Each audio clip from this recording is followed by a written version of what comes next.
A good healthy living resource for primary school is something that children can directly apply to their own lives. It's got to be active and have something to do rather than just sitting and doing nothing. The information needs to be relevant and easy to use. It's got to be quick and accessible. It's got to be able to identify with the food and the drink that you're using, both the healthy and junk food. It's better to be positive and to build positive thoughts about what they should be doing rather than what they shouldn't.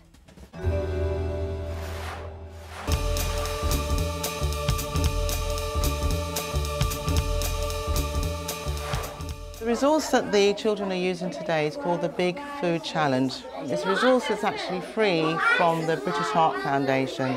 This pack comes with 5 or 6 different resources, and the resources are actually designed to teach children what healthy living is and what healthy eating is all about. Within the pack you get a number of resources. There's a resource that the children can use which is like a spinner game. There's another resource in the pack where the children can actually play Snap, so they match up food groups as well as food types. I wanted something to keep the children active but also learn more about what it is to be healthy. And what I found was that it enabled the children to learn a lot more than simply when you're doing a science lesson. It's a resource that opens up to other areas of food that, you know, I probably as a teacher wouldn't have time to go and find or, you know, put all together myself.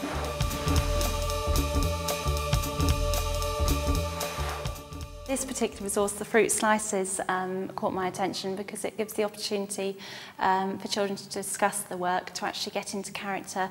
For example, here they've got pretend you're a healthy living expert or a fast food fan. I think it will really spark off some good discussions within the classroom. Kids will always love to spin around and play a game. It's a nice way, a non-threatening way, I suppose, to introduce healthy living rather than just you will eat healthily because it's good for you. I particularly like the playing cards. They're good for starters, introducing the topic of healthy eating and healthy lifestyles, and also for plenaries or group work. Good for kinesthetic learning, group discussions, lots of uses really for those.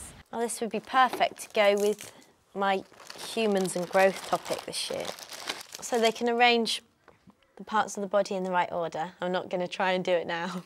I like these cards about different food families. They're really, really good because they give you pictures and names of the different types of food on the front. So there's the stone fruit.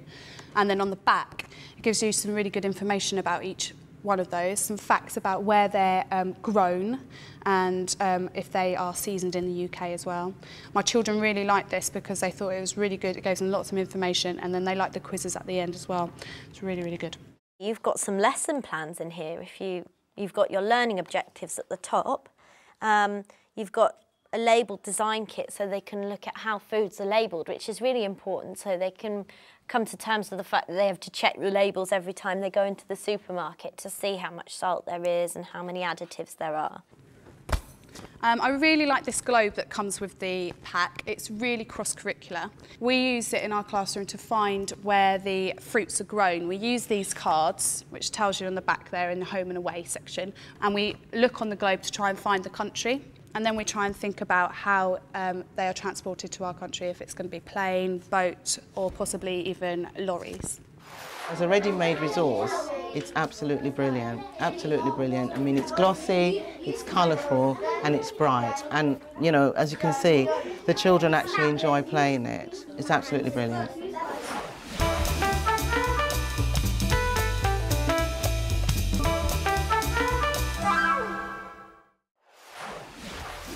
This is a year's worth of tar. It's the equivalent amount of tar that a smoker will put into his or her lungs for a year. Oh, God. It looks pretty disgusting, doesn't it? But I think it's a brilliant way of illustrating that to the children. I'd probably use that with Year 5 and Year 6 children. It's just got it all in one jar, hasn't it? A lot of the children in the school have parents that smoke, and that would be very worrying for them. It's a wonder you don't drown.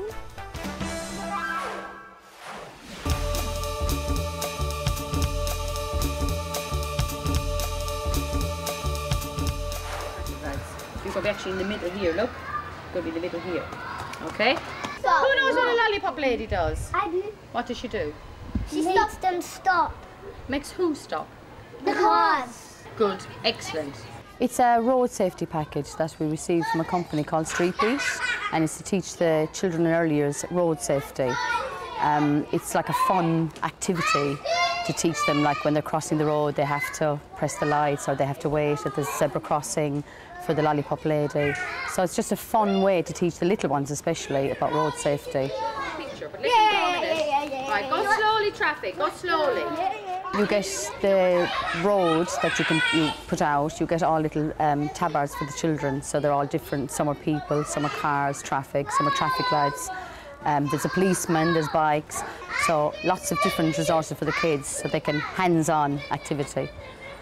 I haven't seen the most recent version. There is a new version of it and it's supposed to be more realistic with pictures on the floor. So I'm looking forward to getting the new pack. I will be sending off for it.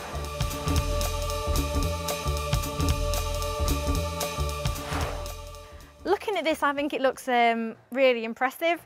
For the little ones especially, straight away that's going to appeal to them because they just really like dressing up. I think hall activity, outdoor activity. Classroom activity, depending on what you were using it for and how many children wanted to use at a time with it. You can take parts of the resources away and use them as talking points in the classroom. When I first look at it, it really stands out as being very practical, very hands-on, very brightly coloured, makes me immediately want to walk down the pathways. So there's actually enough to do it as two groups as well, so you could actually split. You could split in half so that you could have two of the children. And I like it because it's physically doing something, it's standing there, because it's... And they're looking at it, it looks real as well, it looks like the real road. Saying things to children, it's actually right, now you stand here and this is... Yeah. We've got lots of these little stands. So you could start and say, right, what do you know about roads? What are the features of roads? What belongs where? It's a starting point, can't you? And especially for little ones who are really kinesthetic, it's a physical going through the process and doing things, isn't it? Absolutely. So it looks very kind of interactive, but very appealing in terms of colours and the size of it, the actual size, to be able to physically walk along it. And I can see that you'd be able to pick up the stop and go signs, and that would be appealing for children hands-on to turn them and have fun in getting them onto green and red and so on. That's clever. You can put your car, so they could, if it was in reception or nursery. You can put your actual cars on it. Yeah, they can ride their trikes on it, which is great. Really good idea. Absolutely lots that you could do with this. Even with the older ones, because a lot of the older children run out in the road and it just reinforces road safety. I think it's really good. I think it's great, and it just brings home the importance of road safety as an issue for everybody. Yeah. Irrespective of age, actually, it's really important. And it's a shame everybody. it's so small in many ways, because actually the older kids, they would love doing they'd love it, but it's perhaps too small for them to have a go with and to practice with. And actually they probably need the message just as much as the younger children.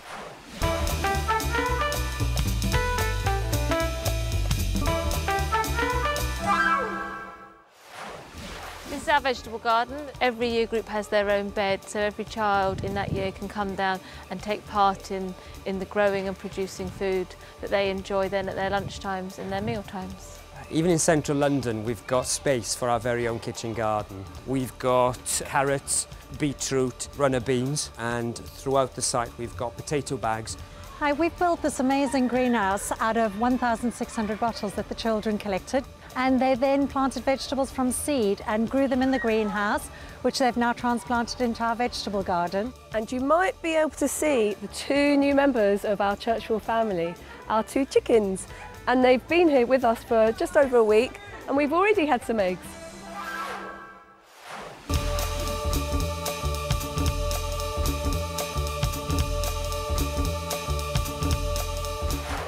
I wanted to show you the Christopher Winter Project resources, which is a scheme of work for teaching SRE to children between Year 2 and Year 6. It's a CD-ROM with 3 lessons for each year group, basically, which sets out what activities you should do and basically the learning focus for each of those year groups. Starts off thinking about the body parts and goes on throughout up to reproduction for Year 6. It's completely foolproof as to what you teach, and all of the information you're giving them is backed up, and the teacher has guides about what they should be saying to their children.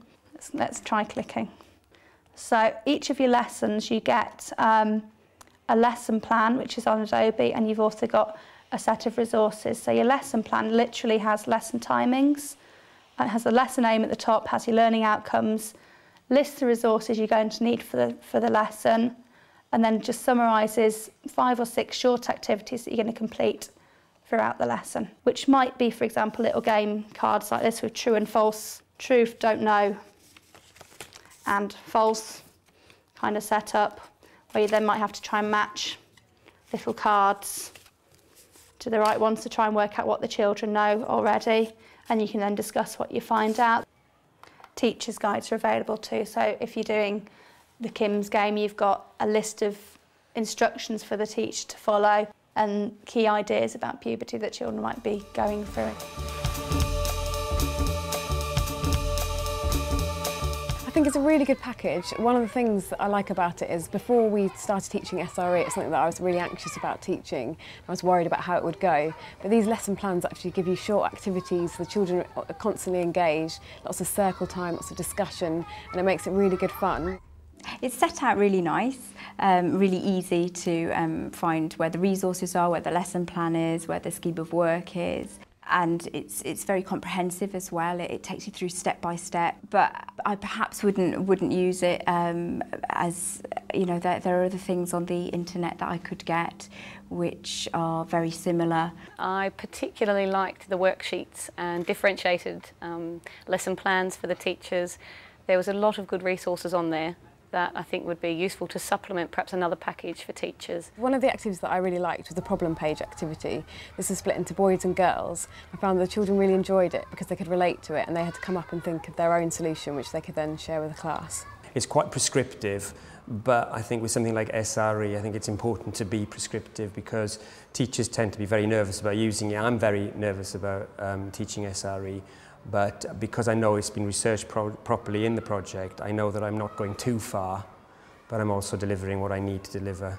My only concern with the package, the SRE package, is that teachers need to stand up there and deliver the lessons themselves. I think for some teachers that's quite confronting and they may find that a bit difficult, whereas other programs you can buy into or find resources for do the lessons through videos and interactive links for you, and afterwards you facilitate question time and then send the children to do some work about it. What I really like about it is actually it's not sitting and thinking, oh God, I'm teaching SRE to children. You're thinking, I'm teaching them a lesson. So it's a really, really good resource which has really helped me to become much more confident teaching SRE to children.